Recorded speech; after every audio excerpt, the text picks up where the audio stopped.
Dobrodošli na Jezikomат, kanal na kojem rješavate svoje jezične dvojbe.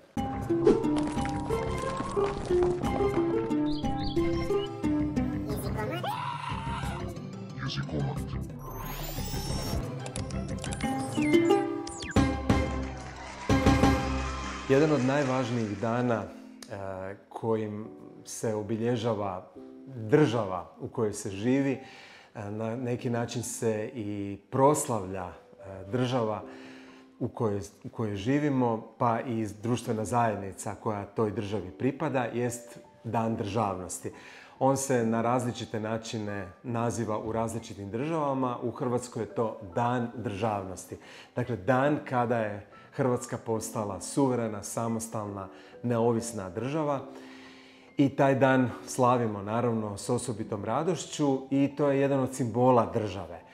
Ujedno to je ne samo blagdan, dakle dan kada se slavi državnost, kada se slavi Hrvatska država, njezino postojanje, njezino ponovno osnivanje, nego je i praznik, to znači neradan dan, dan kada se ne radi, dan kada smo slobodni i kada nam je zapravo cilj toga što ne radimo jest da taj dan obilježimo na poseban način, da ga proslavimo zajedno kao zajednica na način koji je tome danu primjeren. Ne zaboravite ga proslaviti na primjeren način, prisjećajući se naravno oni stariji svega onoga što se moralo dogoditi da bi Hrvatska ponovno postala suverena i samostalna država.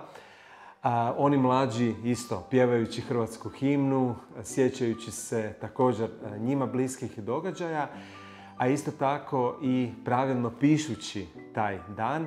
Dakle, pišemo ga kao i sve ostale blagdane, dan velikim, a državnosti malim početnim slovom.